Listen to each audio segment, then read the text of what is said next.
Bienvenidos a Café y Chocolate en Radio Zona Free, una propuesta diferente, como cada domingo a las 7 de la noche por las ondas virtuales de esta radio que cada día va creciendo un poco más. Soy Ivonne Mercado, presentándoles el programa como cada domingo, siempre con esta alegría de poder llevarles esta información y sobre todo podemos ver también cómo miramos la vida de forma diferente. Estos espacios, cuando conversamos con invitados que nos traen también estilos de vida que nos ayudan a poder sobrellevar el día a día.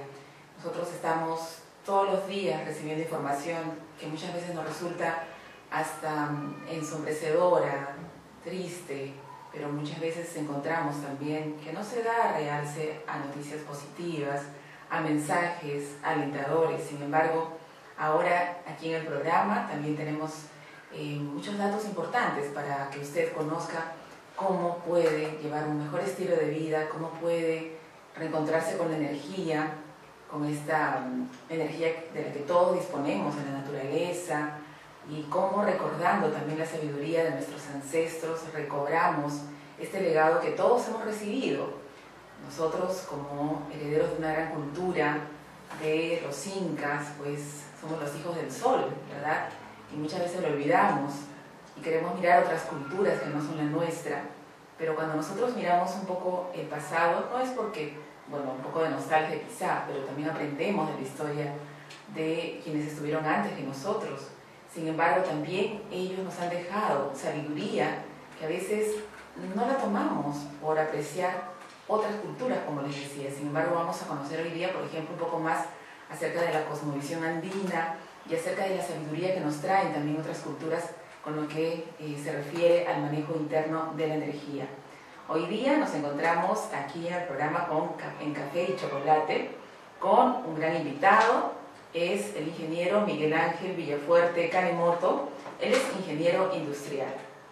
También es egresado de la Pontificia Universidad Católica del Perú, en Lima. Ha sido gerente de proyectos de salud y desarrollo en consorcios interinstitucionales y organizaciones internacionales. Y desde el año 1980 es investigador de las potencialidades internas del ser humano en el ámbito de los descubrimientos científicos y cómo se integran con la sabiduría ancestral.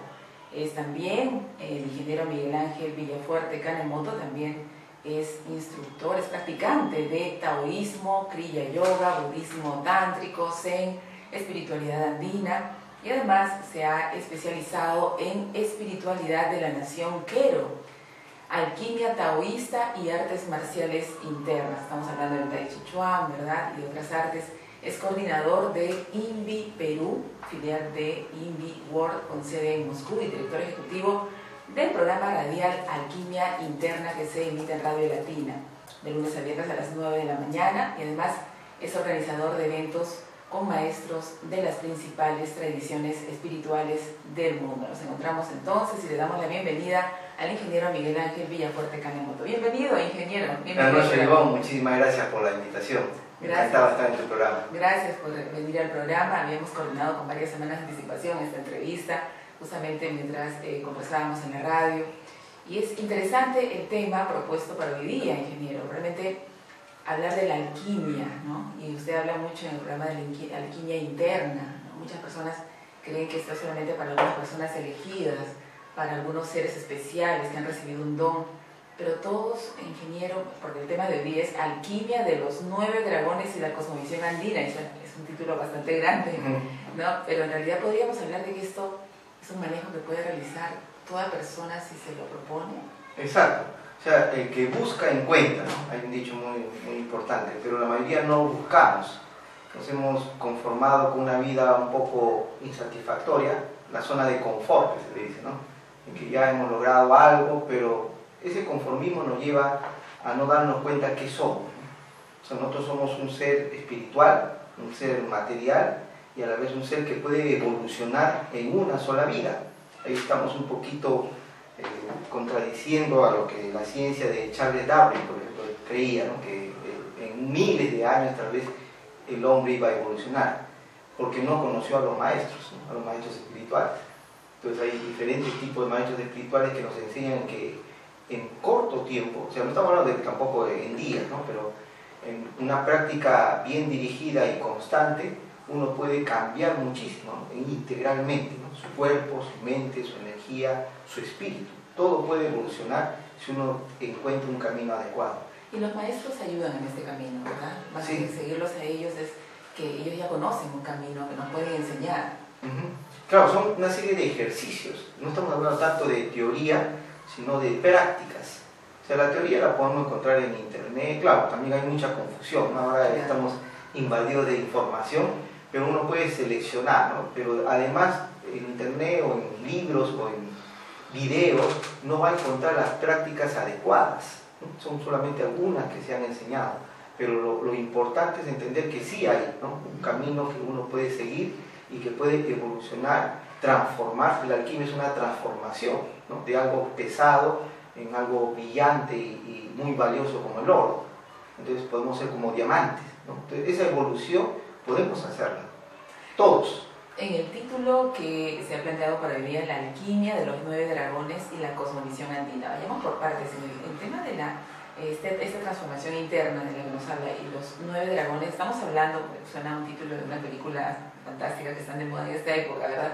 Pero estamos hablando en realidad de escuelas, ¿no? Escuelas de sabiduría y de práctica también para lograr reencontrarnos con esta energía, para la transformación. Sí, bueno, a diferencia de Occidente, ¿no? Que al dragón se le ha visto casi como demoníaco, en Oriente el dragón es un espíritu muy elevado, ¿ya? Es un animal que ha alcanzado, digamos, vivir en este plano como espíritu también, ¿no? Como espíritu encarnado.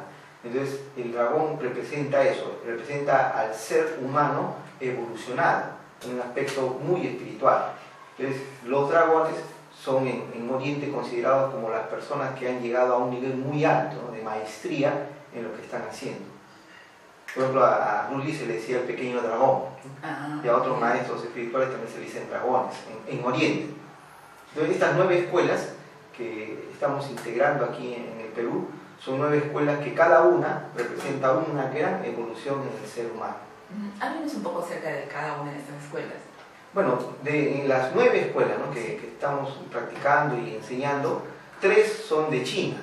Estamos hablando del Chinen Chikung, que ha sido desarrollado últimamente, el Hun Yuen, también que tiene un par de siglos, y algo muy tradicional que es la puerta del dragón, también considerada en China oficialmente ahora como una de las pocas escuelas taoístas admitidas, ¿no? También por el gobierno comunista. Estas 3 escuelas se están desarrollando hasta ahora y nosotros las hemos aprendido y le estamos integrando. También hay 2 escuelas de budismo, de tántrico, que nosotros encontramos que trascienden también al budismo. El Dzogchen, ¿no? Es una de estas escuelas que es también considerado como más antiguo que el budismo y que tiene una profunda enseñanza de la gran perfección en el ser humano. Igual el Bon es un antiguo método de desarrollo humano, más antiguo también que el budismo en Tíbet, y estas dos escuelas tibetanas también están integrando aquí en el Perú. Además hay de otros países, ¿no? Hasta ahorita teníamos 5 de los dragones. Como mencionaste, de Rusia tenemos un gran maestro alquimista que viene con una escuela que se llama Inviwar, que es una escuela que se ha desarrollado en Rusia, pero que abarca todos los conocimientos del mundo, porque el maestro ha viajado más de 40 años por todo el mundo como ermitaño, estando con los más grandes maestros, incluyendo acá del Perú también. Y la otra escuela es de Japón, el Zen, y la penúltima escuela es de la India, el Kriya Yoga, que no es un yoga común, no es un yoga tanto de ejercicios o de gimnasia o de mejoramiento solo de la salud, sino es un yoga muy especial, ¿no? Para la parte espiritual. Y por último, el noveno, y no por último es el menos sino el más, que consideramos que también está a la altura de los otros 8, es la cosmovisión y espiritualidad andina, ¿no? Últimamente la hemos estado practicando y nos hemos dado con la sorpresa que está a la altura de cualquiera de estas tradiciones y estas escuelas alquimistas, ¿no? O iniciáticas. Excelente, entonces vamos a hablar acerca de la cosmovisión andina y qué mensaje nos trae, porque alguna vez tuve la suerte de estar en una de estas conferencias de difusión justamente de esta sabiduría que muchas veces no se difunde, ¿no? Es una sabiduría muy completa que habla también de la energía, incluso se hace una correlación del tema cómo se veía el tema de los chakras o vórtices de energía que están en el cuerpo, ¿no? Y cómo también nuestros ancestros, los incas también, ellos difundían esto en su sabiduría, este conocimiento del manejo de la energía. Sin embargo, este conocimiento muchas veces tiene que salir hacia otros lugares para difundirse, ¿no? Lamentablemente dentro de los mismos grupos ya no se está difundiendo tanto. Entonces por eso es que probablemente tenemos esa buena fortuna de que maestros puedan venir a preparar a personas que aquí sí están dispuestas de repente al aprendizaje, ¿no? Y a la experiencia. Sí, bueno, en Europa, en Estados Unidos, en otros países del mundo aprecian muchísimo nuestra sabiduría andina, nuestra cosmovisión. Los maestros paran viajando, los más reconocidos paran viajando por todo el mundo, ¿no? Y lamentablemente en Italia, en Europa hay más practicantes de la cosmovisión andina que en el Perú. Entonces eso nos llama la atención. Claro, en la sierra todavía se conserva, ¿no? En el Ande, pero ya de una manera algo folclórica. Entonces los grandes maestros son pocos y hay muchas personas que ahora lo están haciendo de forma comercial, ¿no? Saben quechua o son de la nación quero, etc. Y ya ven que esto es un ingreso, ¿no? Entonces hay que tener mucho cuidado porque los verdaderos maestros no son muchos, ¿no? Y hay que entender quiénes son porque, por ejemplo, cómo distinguir, ¿no? Quienes nos van a hablar del daño, del mal, y como todo chamán, ¿no? Va a decir que uno está mal y que tiene que sanarlo, etc. Y se va a dar cuenta porque nos van a comenzar a sacar mucho dinero, ¿no? Que dinero por aquí, dinero por acá, para esto, para lo otro, y nos van a hacer sesiones muy largas de repente y se van a aprovechar de nosotros. Esos son los falsos instructores o maestros, ¿no? Pero vamos a ver que los verdaderos maestros son maestros del corazón, del munai, ¿no? O sea, maestros que aman a las personas y que hace poco, hace algún par de décadas, han decidido que ya es el momento de comenzar a enseñar, ¿no? Porque esto era una enseñanza que se mantenía, por ejemplo, en la nación quero, solo para las personas de esa nación, y el quechua, ¿no? Nadie que no supiera quechua podía entrar a esa nación, y es muy difícil el acceso. Entonces, durante 500 años más o menos ellos han estado aislados del resto del Perú y del mundo. Entonces, recién hace poco, ¿no? Ellos han comenzado a enseñar, a realizar estas iniciaciones tan fuertes y tan profundas, y nos damos con una gran sorpresa. Lo que era de sabiduría y como visión y espiritualidad del incanato y del pre-incanato está viva, ¿no? O sea, no tenemos que recordar o ver solo los libros de historia como referencia, ¿no? Pero ellos han podido conservar en gran parte la esencia de esas prácticas tan maravillosas, ¿no? Que llevaron a desarrollar el Tahuantinsuyo. ¿Y de qué prácticas estamos hablando? ¿Del manejo de la energía o de repente, como hablaba del amor, se habla mucho también de la tranquilidad, de repente de la paz, del autoconocimiento, de los valores? Estamos hablando y realmente encontrarse uno mismo con esta cosmovisión, el mundo espiritual, el mundo material. Sí, bueno, es importante recordar la historia para entender, ¿no?, de qué estamos hablando. Si uno recuerda, hasta hace 500 años, un poco más, los incas eran un grupo muy pequeño, era una nación muy reducida al Cusco, y solo a partir de Pachacútec empieza esta gran expansión. Y le recomiendo a todos los amigos y amigas que nos están escuchando que leamos un poco la historia de Pachacútec, porque ahí vamos a darnos con una tremenda sorpresa, ¿no? Pachacútec es tal vez un iluminado, un Buda, por llamarlo así, ¿no? Que se llegó a ese nivel con las prácticas espirituales, energéticas que conocían, pero que no se practica. Acá hay una lección, ¿no? Los incas y los pre-incas conocían mucho de la evolución, de las prácticas energéticas, pero como todos nosotros estamos dedicados a muchas cosas y no nos dedicamos a la práctica más profunda.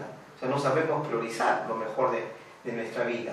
Entonces los incas conocían muchas cosas, pero no se dedicaban a la práctica profunda. Recién cuando los chancas están a punto de destrozarlos, van a invadirlos y van a esclavizarlos, ahí Pachacútec con pareja, ¿no?, en ese momento comienzan a practicar desesperadamente, ¿no?, porque saben que es la única forma de poder hacer algo en contra de los invasores. Y logra Pachacútec tener un tal nivel de desarrollo espiritual que logra vencer a sus enemigos, ¿no?, cuando eran muy pocos, ¿no?, los que quedaban en el Cusco, porque el Inca, su padre, se había rendido y se fue con gran parte del ejército. Entonces esa historia marca un antes y un después, ¿no? Así como Jesucristo marca antes, Jesucristo y después.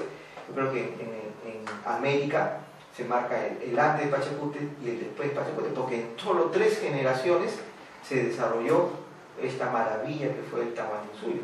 Y hablando con sociólogos, antropólogos y historiadores, tal vez una de las pocas naciones en el mundo donde no hubo pobreza, donde no hubo miseria, donde no se pasó hambre.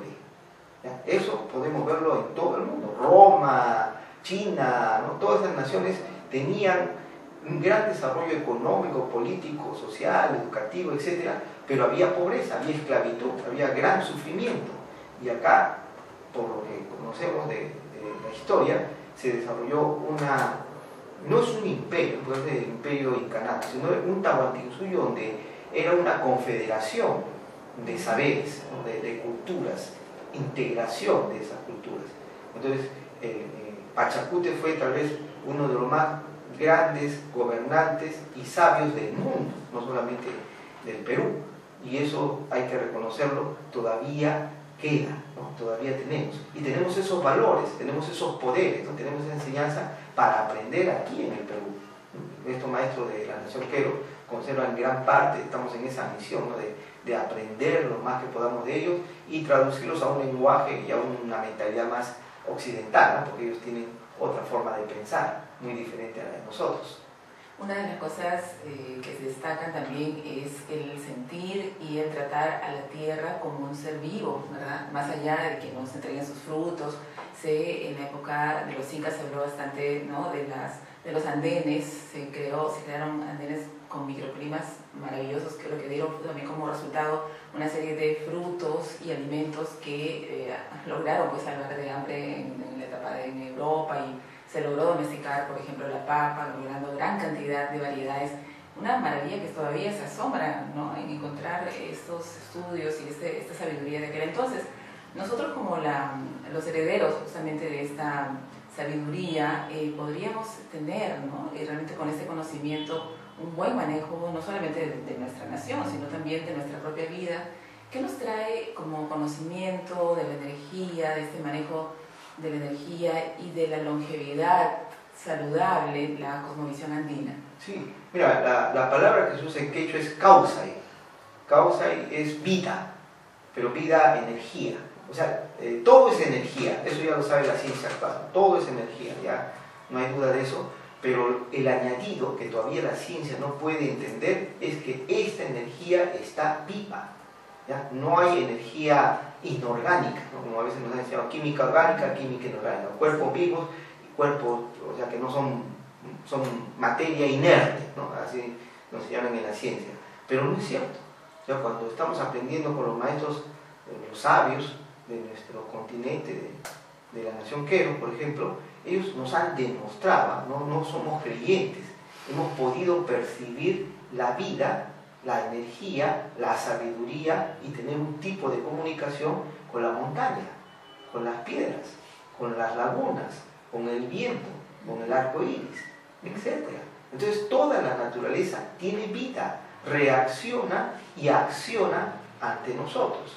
Bueno, eso Masaru Emoto, sí, el científico japonés, lo comprobó con el agua. Sí. La creencia equivocada es que solo el agua reacciona ante los rezos, ante las palabras, ante los pensamientos. Dice, bueno, el agua, nosotros somos tanto por ciento de agua, etcétera, etcétera. No, toda la naturaleza es igual que el agua. También percibe, también tiene una información, tiene una sabiduría que nos puede transmitir a nosotros.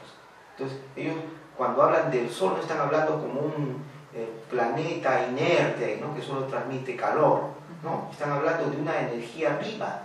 La Luna también está viva, las estrellas están vivas y el que llega a un alto nivel se puede comunicar con estas energías vivientes y con ellas puede tener un gran desarrollo y una evolución.